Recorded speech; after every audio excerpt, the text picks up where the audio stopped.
vida ha sido en la educación desde hace... Nací. Pero iniciaste como maestra, ¿verdad? Sí. ¿Nos cuentas un poco cómo es que de maestra de escuela llegas a trabajar al liderazgo socioemocional? ¿Cuál fue ese camino? Es una buena pregunta. Primero, quiero compartir que siempre he pensado en toda esta trayectoria de educación que algo faltaba de la enseñanza de los alumnos, para los alumnos. Cuando era maestra, yo siempre notaba la importancia de las relaciones con los alumnos, que son los más importantes que uno puede formar y dar. O sea, no importaba cualquier sujeto, asignatura que estaba encargado de dar, si no tuviera unas relaciones buenas con los alumnos, no podía yo enseñarles y llevarles a su máximo. Entonces, el área socioafectiva, yo noté de joven, como maestra, que eso fue muy importante.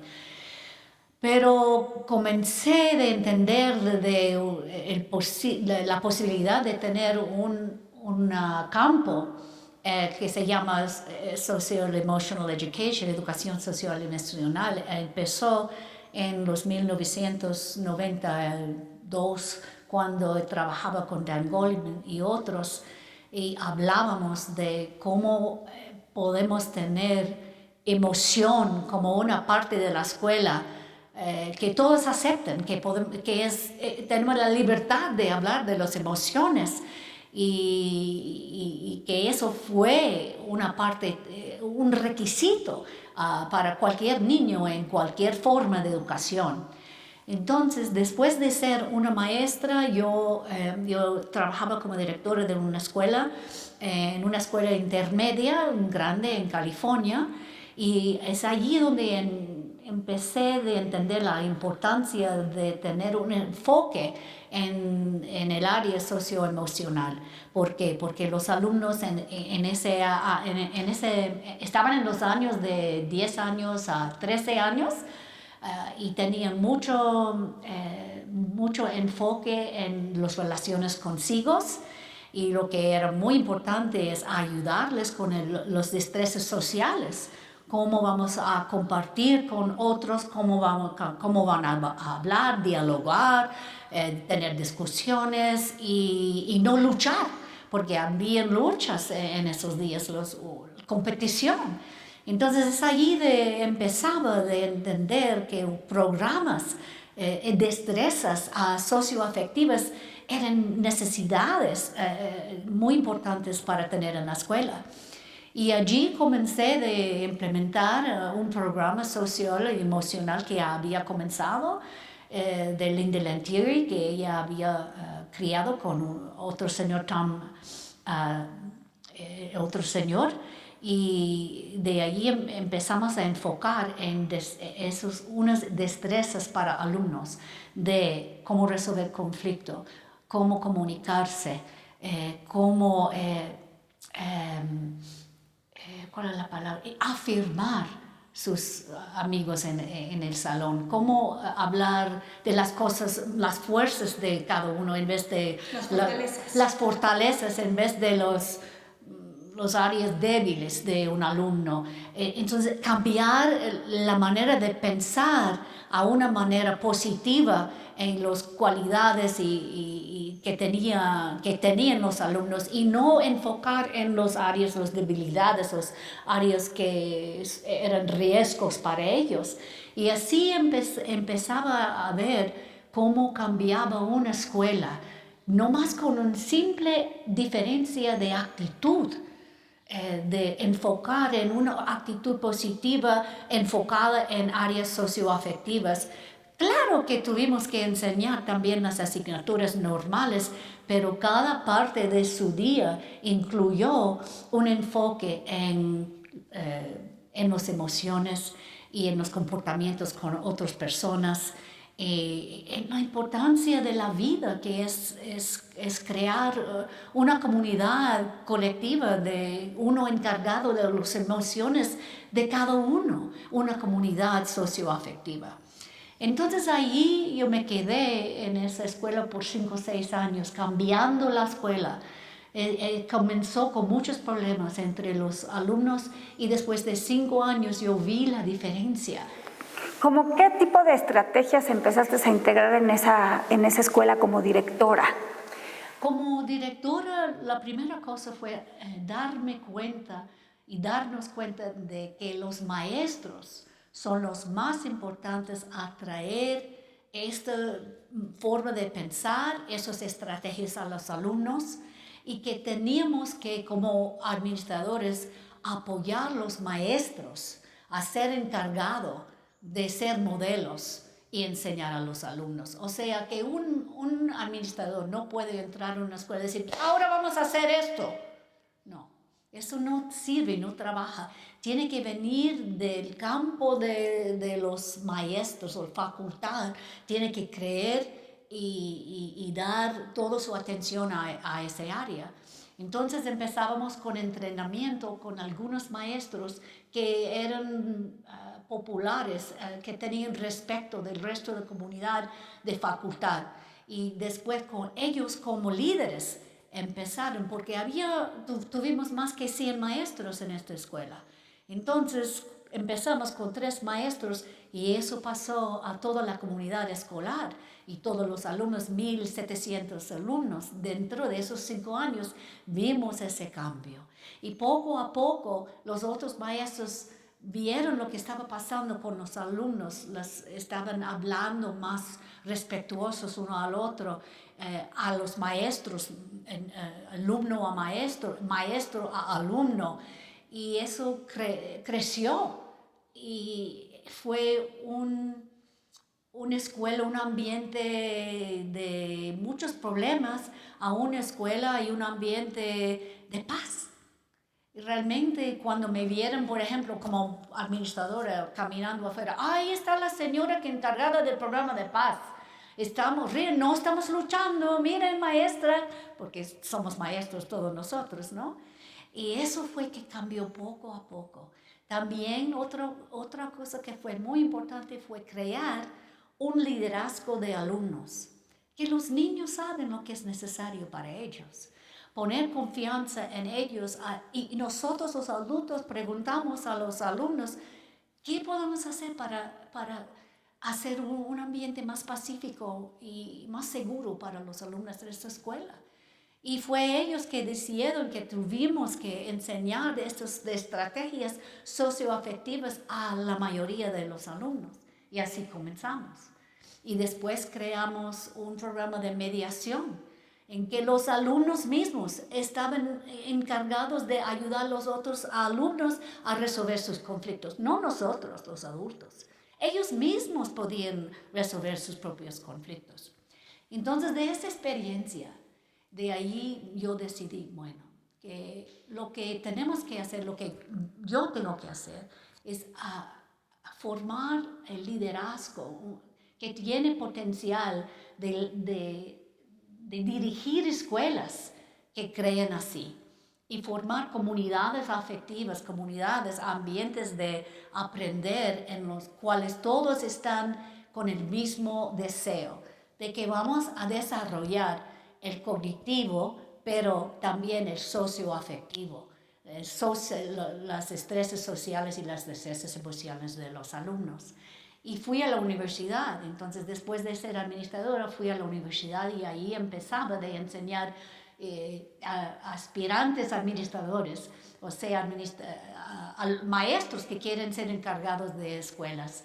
Y ahí enfocamos en cómo crear escuelas, comenzar con SEL y que no puede ser solamente un sujeto o una asignatura parte de la escuela, pero tiene que ser el alma de la escuela, tiene que ser el corazón de una escuela. Así que la cultura de la escuela refleja siempre esa importancia y todos hablan el mismo idioma, que es el idioma del corazón, que es el idioma del alma, que es el idioma que dice que somos aquí como familia, como comunidad, vamos a aprender todos nosotros y estamos responsables uno para el otro. Eso es lo que tenemos que enseñar a los líderes de la escuela. Y ellos tienen que modelar eso, tienen que dar voz a los maestros en esas escuelas para que ellos tienen la vocación y el deseo de compartir este lenguaje a sus alumnos. Y así creamos una comunidad. Y nosotros sabemos que lo más importante es tener escuelas con un clima seguro, donde los niños quieren estar y están aprendiendo. Ya está toda la historia continua, maravilloso, Janet. Y en este camino de aprendizaje, de integrar y de formar realmente a maestros y administradores en este proceso, que en el fondo es un proceso de desarrollo personal, de autoconocimiento y de desarrollo de capacidades personales, afectivas y sociales. ¿Qué fue lo que aprendiste o qué es lo que sigues aprendiendo? Porque muchas veces son pues terrenos difíciles, territorios difíciles que a la gente le cuesta trabajo entrar, a tocar sus emociones, a hablar de ellas, a integrarlas a la escuela. ¿Cómo o de qué manera o cuál es tu aprendizaje? ¿De qué manera se facilita este aprendizaje? Por medio de las relaciones que uno forma con otra gente. Todo está... Yo creo que la manera de alcanzar, se diría, al alma, al corazón de otra persona, eso ocurre entre la relación que uno construye consigo. Entonces eso es verdad si eres profesora de una escuela, catedrática de una universidad, administradora, maestra, no importa, padre de familia. Entonces, ser humano es el número uno, ser transparente, ser una persona que yo soy profesora y tú eres padre de familia o alumno y somos iguales. No hay diferencia de rol, aunque tenemos, o de importancia de las diferencias de roles que tenemos. Esto es número uno. Tratar su clase como que son miembros de tu comunidad, de tu familia. En las lecciones que he aprendido como en la enseñanza de personas que quieren ser directores de la escuela, es que necesito entrar dentro de ellos para que se den cuenta de la importancia de ser transparentes, de siempre estar examinando su propia autoconciencia, siempre estar encargados de regularse sus emociones personales, de entender la responsabilidad que tienen como ser vivos, como educadores y como futuros administradores, de ser personas confianzas, que la otra gente puede confiar en sí. Y la única manera de crear esta confianza, este trust, como decimos, es ser verdad, ser una persona que tú eres lo que ellos ven. Entonces, esta es la actitud que es lo más importante en mi opinión. Y luego el trabajo, la enseñanza que hacemos es ayudarles a ver a sí mismos y valorarse. Ajá. Evaluarse. Y valorarse también. Y poder decir, bueno, aquí en este sentido yo tengo muchas fuerzas. Y en este área tengo áreas que puedo mejorar. Y que siempre estamos en un camino largo de aprendizaje. personales y que no se puede separar nuestras vidas personales de la vida profesional. Yo puedo enseñar en mi trabajo profesional una parte de mí que quiero enseñar, pero la misma persona entra en la puerta de trabajar que sale y entra en la casa en la noche. Cómo decido demostrarme, como quiero que el mundo me perciba. Yo tengo que estar encargado de eso. Si no, yo puedo estar desregulado, que yo puedo entrar en un lugar y no pensar en cómo me comporto y otros van a percibirme de una manera que a mí no es quien soy. Entonces tengo esta responsabilidad. Y justo yo creo que estás tocando el tema clave, que es cómo en este proceso los maestros o los directores, los educadores, asumimos esa responsabilidad de nuestro propio desarrollo. ¿Cuál crees que sea la llave o cuál crees que sea el botón que hace que de repente yo asuma ese proceso personal en vez de que siempre esté esperando que alguien más lo resuelva o que pueda yo culpar siempre a otra persona de mi situación? ¿Dónde está ese botón, esa palanca? Primero viene del entendimiento de que los alumnos somos nuestros maestros, que entramos en esta profesión para ser las personas que pueden ayudarles en su camino y educarles en las maneras que sea necesario por cada quien. Esto es número uno. Luego, creo que los maestros somos personas que tenemos necesidades también. Y si nosotros tenemos el respeto de que somos profesionales y que tenemos confianza, que el mundo afuera, los administradores, tienen confianza en mí como maestra, entonces van a estar más seguros y más calmados y más como miembro de una comunidad. Si existe una cultura de seguridad, de ser quien soy, luego a la misma vez en ese mismo ambiente podemos tener conversaciones difíciles e importantes. Si yo soy directora en una escuela que es así, con una cultura, luego puedo tener estas conversaciones con otras personas para tratar de darles unas semillas para que piensen en una manera diferente y formen y deciden formarse en otra manera. Yo nunca puedo esforzar a alguien, eso no sirve. Nada que traigo, no importa cualquier currículum que si tratamos de esforzar, eso no van a adaptarlo. Pero cuando ellos se den cuenta de que este aprendizaje, este punto, esta semilla, tiene importancia para su enseñanza, para su vida, lo van a recibir. Yo creo que no hay un medicamento, una receta para eso. Hay condiciones. Hay condiciones y ahí está la mediación. La mediación de la maestra o del educador, la mediación del educador, del mediador. Exacto. Que construye un espacio donde se pueden tener esas conversaciones con esa escucha. Y recibir retroalimentación de verdad, que es algo que ellos están listos a recibir.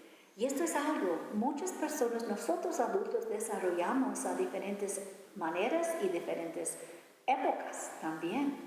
Entonces, nosotros como líderes de formación o de administradores, tenemos que darnos cuenta de cada individuo, cada adulto tiene su propia historia, tiene sus propias experiencias que los llevan a donde están.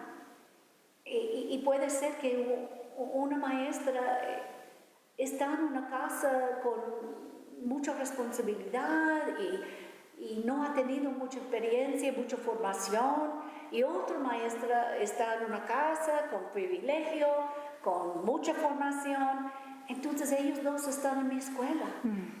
Y yo tengo que estar consciente y empática, entender que cada uno necesita un poco diferente para traerlos al mismo punto, a estar listo a dar lo máximo que pueden dar a sus maestros, a sus niños. Eso es difícil, pero no puedes dirigir una escuela y no podemos tener una escuela si no entendemos que hay diferencias y que somos iguales en muchas maneras y muy diferentes y diversos. Y esto es la belleza de quién somos. ¿Qué les podrías decir a los directores de escuela que están en búsqueda de construir espacios y comunidades socioafectivas, espacios seguros? ¿Qué invitación les harías con tu experiencia? Que primeramente que su responsabilidad es transformar ese lugar, esa escuela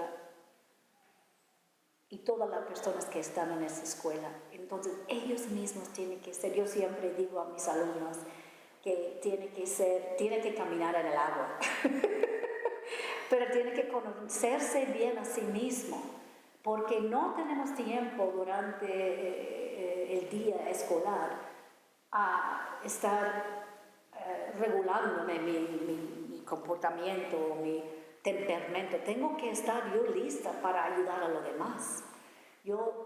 Mi persona es ser facilitador de todo lo que está pasando en una escuela. Entonces tengo que estar desarrollado a un cierto punto en mis destrezas socioafectivas al máximo. No voy a concentrar en los papeles que tengo que firmar o la burocracia que viene. No gasto mi tiempo gastando todo ese tiempo en esas cosas. Esas cosas van a pasar, pero lo más importante es las relaciones que formen con la gente en esa escuela y que ayuda a los demás a formar entre sí. Y si lo hacen bien, luego tienen la comunidad donde pueden moverse adelante. Gracias.